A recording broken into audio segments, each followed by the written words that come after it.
Здравейте, вие сте с предаването България днес, което се излъчва от Варна. Сега се пренасяме в малкия арт-салон на Радио Варна, където е нашият колега Мартин Николов. Той ще ни представи изложбата научна илюстрация и скулптура. Здравей, Марти! Здравейте! Намираме се в малкия арт-салон на Радио Варна, където младите автори Милена Радева и Илия Бояров представят първата си съвместна самостоятелна изложба в Варна. Какво представлява Анималия от авторите? Здравейте! За първи път сте във Варна с тази изложба. Защо избрахте да започне от тук? Независимо, че тя беше представена миналата година в София, но тази година и предстои турне, така наречено. Да, беше представена в София на 15 октомври 2014 и сега започва турнето от Варна. Защо избрахме Варна? Честно казано, това ми е любимия град в България и реших да започна от мястото, където се чувстваме най-добре така приети по принцип. Затова започваме от тук, след което продължаваме в Русе, Търново, Банкя, Пловдив и завършваме в Бургас. Имаме и други планове за по-нататък, но те за сега ще останат в тайна и да видим дали ще се осъществят. Защо Анималия и какво означава това? Анималия, всъщност това е името на целия раздел животни, който съществува. Това е неговото латинско име. А Анималия, това е нашата обща работа, която представяме с Илия, тъй като аз съм илюстратор, а той е скулптор и това беше допирната точка, която тези две изкуства можеха да намерят заедно.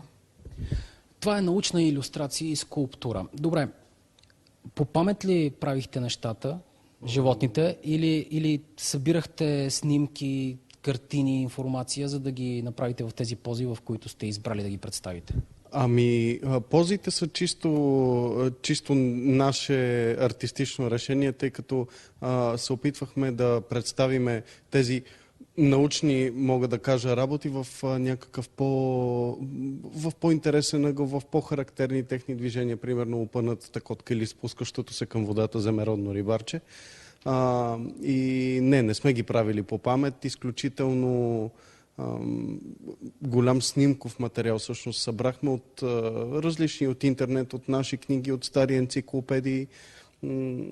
Изобщо едно огромно проучване на нещата направихме. Защо избрахте първата ви самостоятелна съвместна изложба да бъде с животни? Както казах, това е начинът, по който двете изкуства могат да се докоснат заедно, тъй като илюстрацията трябва задължително да бъде обвързана с текст. Аз не мога да разполагам с текст тук и по този начин, тъй като ми трябва чужд текст, авторски права, много е сложно, а в крайна сметка, за да имам илюстрация с текст, накрая трябва да имаме физическото материално състояние на книгата, което да излезе. А такова нещо не беше възможно. А Илия няма как да вкара скулптурата в детската книга. А аз мога да изкарам илюстрацията от книгата и да направя научна илюстрация. Всъщност по този начин всичко това, което представям аз, е по-близко до кавалетната живопис, отколкото до научната илюстрация. Но ние го вързваме с илюстрацията, защото аз съм илюстратор и няма как да избягам от това. Само да отбележим, че Милена Радева е илюстратор на детски книжки, не само за български издатели, а и за такива в чужбина. Има ли съвпадения в нещата, които сте правили? Става въпрос, работихте заедно, рибарче или заек, или охлюв, или тук има прасе с малки прасенца, така? Или всеки реши сам за себе си какво да изобрази и след това имаше и съвпадения? Искахме да направим няколко общи композиции, които по някакъв начин да обобщават работата. Но иначе всеки сам избираше за себе си какво и как да прави. Може ли леко да се приближим насам, за да може да покажем всъщност и другите илюстрации, които са в тази част? Има една много интересна жаба.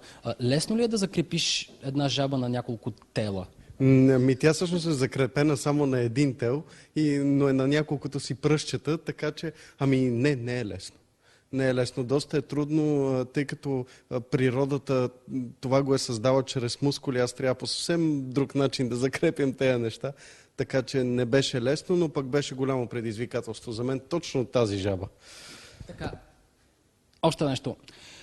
Трудно ли беше за Милена тогава? Щом предизвикателството е било жалата за Илия, за теб кое животно и коя илюстрация така ти се видя най-голямо предизвикателство? Най-голямо предизвикателство за мен беше белия хермелин, тъй като в акварелните бои няма бял пигмент. И всъщност аз трябваше да пресъздам едно бяло животно на белия лист, без да имам средството, с което да го пресъздам. Всъщност в белия хермелин много повече съм заложила на усещането на зрителя в неговото съзнание да изгради формата на хермелина, отколкото аз да трупам обем върху листа. Всъщност това, което се вижда от хермелина, са двете му очи, розовия му нос и черния край на опашката му. Всичко останало малко или много се изгражда в зрителното възприятие на зрителя.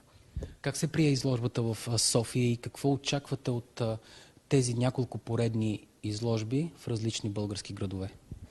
Ами в София изложбата се получи много добре. Имаше страхотен интерес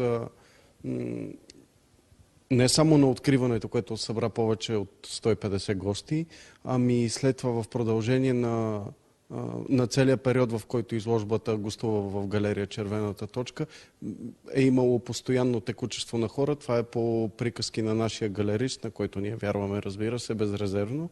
Така че не знам, очакваме и в другите градове да има такъв интерес. Предполагам, че за публиката от цяла България ще е интересно да посетят една такава изложба, която в такъв формат научна илюстрация и скулптура не е представена никога до сега.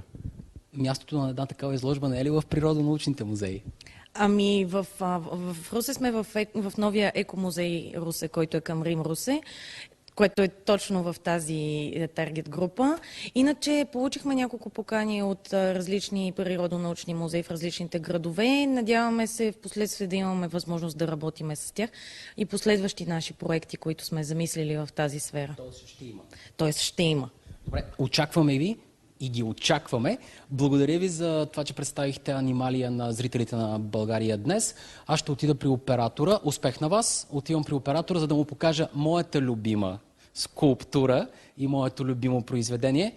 Ето този охлюв и този охлюв, който така като комплект стоят. Анималия ще остане в малки арт-салон на Радио Варна 2 седмици, така че който желая, нека да дойде, има какво да се види. Това беше от нас. И аз благодаря на Мартин Николов. Разбрахме коя е любимата му скулптура.